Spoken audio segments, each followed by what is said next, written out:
A via é uma das principais rotas para o trânsito diário, principalmente estudantes e servidores da UEL. Iniciada em agosto de 2024, prevê a duplicação de 2,5 quilômetros.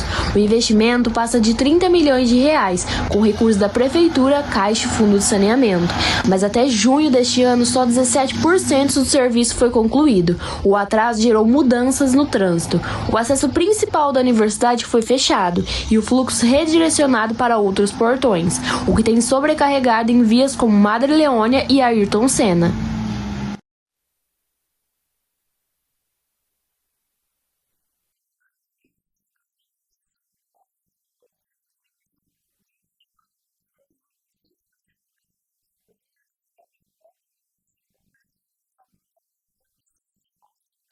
O Paraná registrou uma queda de 23,7% nos casos de feminicídio consumados ou tentados no início de 2025.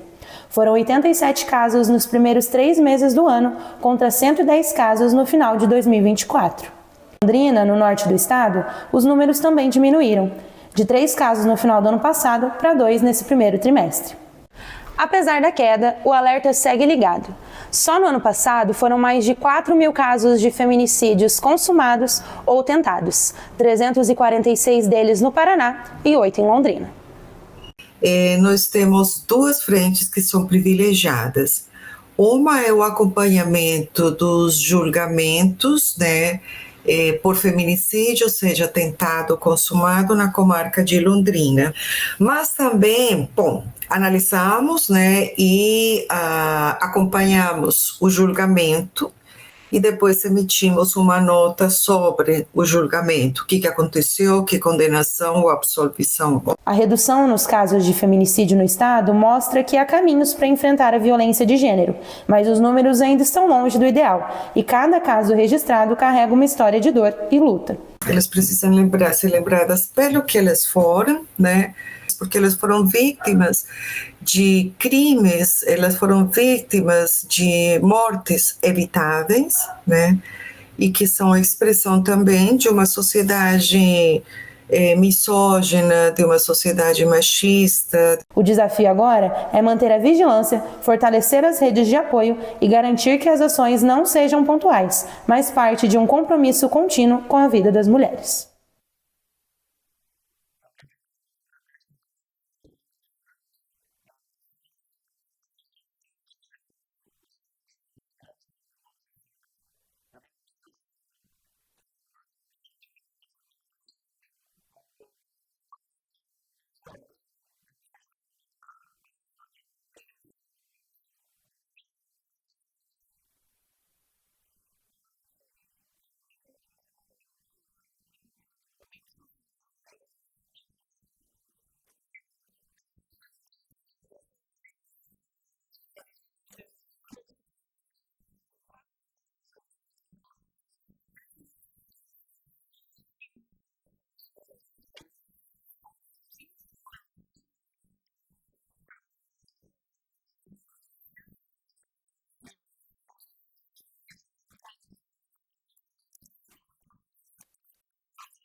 Nas redes sociais, elas se fantasiam, dançam e até fazem uma chuva de bênçãos, mas se for reparar bem, o ambiente não é um dos mais acolhedores. Agora você aí de casa, que vê essas decorações, essas bandeirinhas, todas essas frases, você pode estar se imaginando que isso aqui é uma festa junina de prédio ou até uma quermesse de igreja, mas na verdade o que você não imagina é que aqui é um hospital oncológico. Nesse local, na verdade, as pessoas vêm fazer quimioterapia em prol da luta pela vida e pela cura do câncer. Viemos conhecer as enfermeiras Larissa e Estela, que estão bombando nas redes e contam de onde surgiu essa ideia.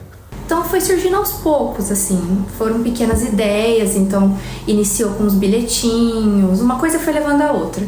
Os bilhetinhos que ficavam nas poltronas para os pacientes, com mensagens acolhedoras, de força, de carinho, né, que é um momento muito delicado. Então a gente já fez a última quimioterapia do delegado, de jogos vintage, Spice Girls, então tudo que eles pedem, assim, a gente vai fazendo. A ideia surgiu da Larissa, porém as outras enfermeiras que trabalham no setor de oncologia abraçou essa causa. Uma delas é a Estela, que está há 1 ano na equipe e já fala um pouco como é fazer parte desses momentos.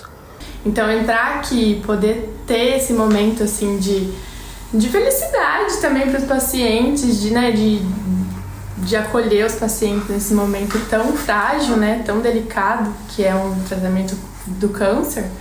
Então é muito gostoso, né, participar e preparar tudo para eles também. A ideia de Larissa vem ganhando muita força na internet e mudado a vida de milhares de pessoas que estão em um momento tão difícil da vida. Dessa forma, a enfermeira deixa um recado para quem está passando pelo tratamento do câncer. Então é uma reação de realmente lavar a alma, de selar uma fase, deixar aquilo para trás, começar uma nova vida.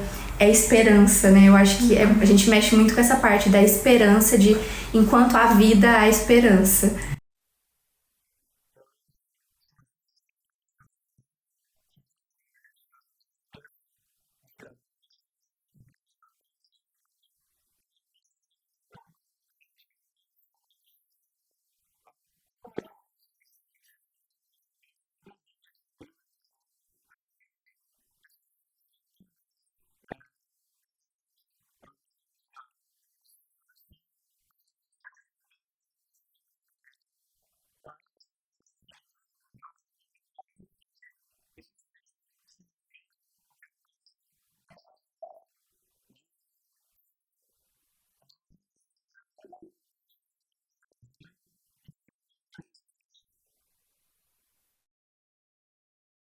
Inaugurada em 2008 para comemorar o centenário da imigração japonesa, a praça leva o nome de Tomi Nakagawa, uma imigrante conhecida por ser a última sobrevivente do Kassato Maru.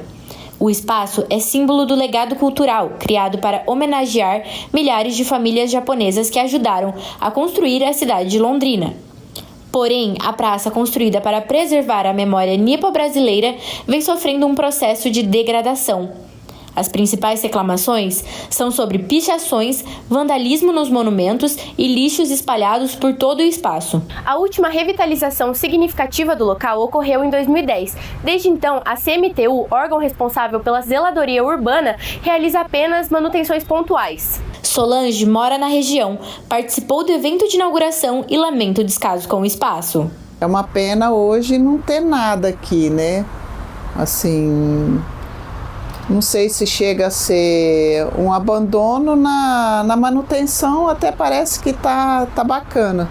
A Secretaria de Cultura e a CMTU foram procuradas para comentar a situação atual da praça, mas não se pronunciaram até o fechamento desta reportagem. Eu acho que falta de interesse mesmo, principalmente da prefeitura, né? Dos vereadores virem, olhar com mais carinho esse espaço. Sem previsão para a execução de melhorias, o legado da praça Tomi Nakagawa segue ameaçado pelo descaso.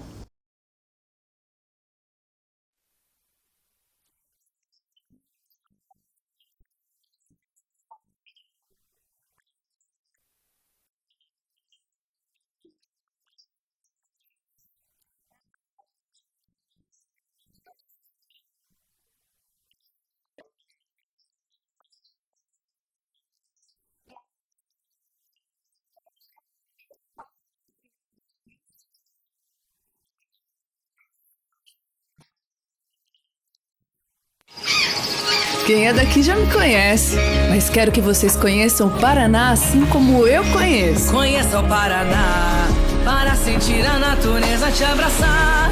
É sol, é serra, é cachoeira, é mata, é mar. Tem tudo que você consegue imaginar. Quem conhece o Paraná se apaixona.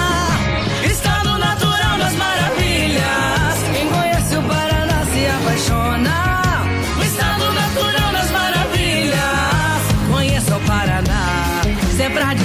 se aventurar.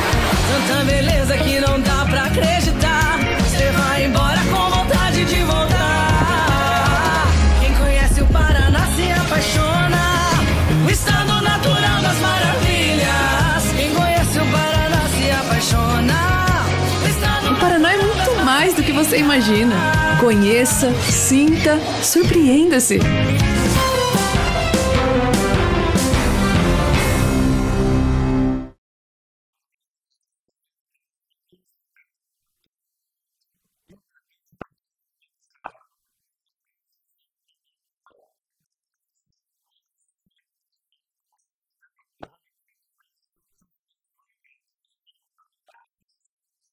Por trás de cada produto tem mais do que talento, tem coragem. Na Feira Criou, em Londrina, protagonismo tem rosto de mulher. Nos últimos 5 anos, as mulheres passaram a representar mais de 40% de todas as aberturas de empresas no estado. E as feiras mostram como as mulheres estão cada vez mais à frente dos negócios. A feira começou em 2021, no meio da pandemia, como uma alternativa para quem estava em casa e buscava empreender. O que antes era uma garagem com poucas barracas, hoje soma mais de 100 expositores, dos quais 80% são mulheres. Mais do que um espaço de vendas, a feira funciona como uma verdadeira rede de apoio entre mulheres empreendedoras. Aqui, elas constroem juntas alternativas para enfrentar os desafios do mercado. Olha, eu sempre vi meus pais empreendendo. Eles sempre empreenderam no ramo de camisetas, eles têm uma estamparia e ali, desde criança, nasci, vi, cresci com eles empreendendo e gostando disso, né, de fazer algo deles mesmo. E eu me formei em marketing e com isso ajudou muito, porque daí vem várias ideias de onde empreender e com quem empreender. E aí hoje eu uso o marketing para alavancar as vendas da minha própria marca. Entre peças feitas à mão, receitas caseiras e produtos cheios de significado, o que se vê é mais que talento. É o reflexo de histórias, culturas e trajetórias que se cruzam. No artesanato, essas mulheres encontram uma forma de sustento, expressão e pertencimento. Diversidade, muitas coisas juntas no mesmo espaço, mas diferenciadas. E principalmente por ser algo que é feito pelas próprias pessoas, os empreendedores. Independência financeira, equilíbrio com a vida familiar e um novo propósito profissional. É o que buscam as mulheres que decidem abrir seu próprio negócio. Segundo os dados do Sebrae Paraná, a média de idade dessas mulheres varia muito, indo de 35 a 54 anos. Eu era bancária, né? Então eu trabalhei 20 anos em banco, instituição financeira, e aí eu queria, aquele mundo do mundo corporativo estava já no momento onde, pela maternidade, eu resolvi decidir sair desse ambiente e buscar estar mais tempo com os meus filhos, buscar outra alternativa que eu pudesse também gerar renda. E esse momento, essa transição de saída do banco para começar a buscar alternativa foi onde eu entendi que empreender seria o momento mais ideal. Com criatividade, esforço e uma rede de apoio, essas mulheres mostram que empreender é possível em qualquer fase da vida. Quando elas crescem, toda a economia local avança junto.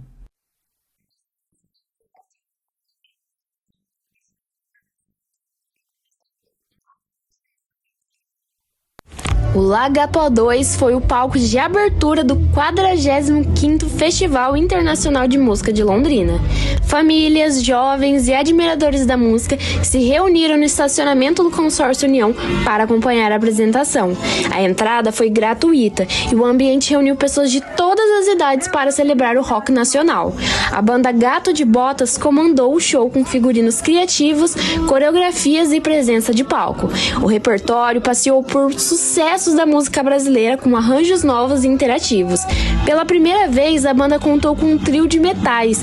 Sob direção de Reinaldo Roschetti, os sopros deram nova sonoridade a clássicos de nome como Rita Lee, Gal Costa, Raul Seixas e Tim Maia.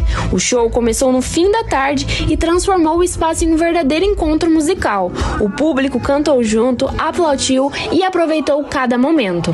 A música boa, visual bonito, fez da abertura um dos momentos mais mais marcantes dessa edição. A programação do festival segue até o dia 20 de julho com mais de 100 atrações em vários pontos das cidades. Teatro Ouro Verde, AML Cultural, escolas, bares e espaços públicos.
Carolina Heloísa Leite de Souza tem apenas 10 anos, mas não precisa de muito tempo assistindo a uma luta dela para entender que talento não tem idade. Com apenas 3 anos, ela começou a dar seus primeiros passos no tatame. A inspiração veio de dentro de casa. Que ele também fazia e ele é professor. Ele era professor dele, agora ele tá comigo. Daí todo mundo falava, seu pai foi um ótimo atleta. Daí eu comecei a gostar, daí eu fui. Aos 9 anos, Carolina começou a treinar e competir. E desde então, já participou de eventos como o Campeonato Brasileiro e o Grand Slam, enfrentando atletas mais velhos, com um desempenho que surpreende até os mais experientes. Bom, a emoção é muito grande, né, vendo ela seguindo meus passos, mas em compensação o desespero que dá aqui de fora do tatame, ele é muito grande. É o medo dela se machucar, é o medo de ela errar e acabar se contundindo até mesmo sozinha, porque é o risco que se tem. Mas a emoção, ela se sobressai por completo. Disciplina, foco e uma maturidade pouco comum para a idade são qualidades que chamam a atenção, inclusive do Comitê Olímpico, que já observa de perto a jovem atleta do Paraná. A gente respeita muito as fases, né, da idade dela. A gente sabe que se a gente profissionalizar ela muito cedo, ela vai acabar também perdendo a infância dela, a adolescência dela. Então, a gente mescla muito também esse volume e intensidade dos treinos com também o lazer dela, né? Mas a gente almeja um futuro muito brilhante para ela, né? Se ela continuar se dedicando igual ela já se dedica da idade dela e se continuar, né, tendo essa disciplina, essa constância que ela tem, eu tenho certeza que quando ela já passar para a fase adulta, ela vai estar no nível internacional. Quem sabe a gente vai ver ela na Olimpíada. O campeonato está chegando, então a gente acha muito legal, né, essa determinação, esse foco que ela tem, que é de uma pessoa que não é para a idade dela, né? Às vezes a gente tem algumas situações de atletas que são mais velhos que não têm, às vezes, essa determinação que ela tem. Na correria da vida, às vezes, a força vem de onde se menos espera. No caso da Carolina, de apenas 10 anos, vem dos pés, das mãos e de um sonho que já parece ter data marcada para se realizar. Entre os dias 18 e 20 de julho, Carolina entra no tatame no Campeonato Paranaense de Taekwondo, em Cascavel. A competição é uma das mais importantes do estado e deve reunir os principais nomes da modalidade. Muitas vezes ela questionou, fala assim, mãe, mas e se eu perder, você vai ficar triste? Eu falei, de maneira alguma, filha. Eu falei, se você já é vitoriosa de estar aqui, o resultado de uma luta não representa. Então, assim, perdedor não é quem perde uma luta, quem perdedor é quem desiste de um sonho, quem desiste de uma oportunidade. Então, você nunca vai ser perdedora ali. E é nesse equilíbrio entre o tatame e a vida que Carolina vai construindo o próprio caminho. Uma pequena gigante que carrega nos golpes não só a força, mas também um futuro promissor. Ela tem conseguido assimilar e absorver as coisas boas e tá tentando deixar de lado as coisas ruins. E eu acho que isso é o mais importante de tudo, que é o esporte em geral. Independente se não der lá na frente, se ela não conseguir chegar lá nas Olimpíadas, mas se ela chegar numa idade e tudo isso fizer ela como pessoa melhor, para mim já valeu cada minuto a pena.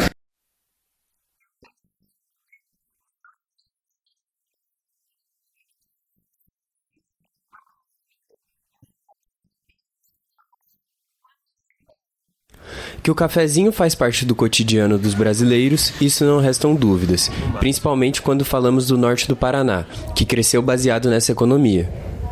Durante 2 décadas, Londrina foi considerada a capital mundial do café. As marcas desse período podem ser vistas ao longo de toda a cidade, além de contar com um museu dedicado a perpetuar a história desse tal Ouro Verde.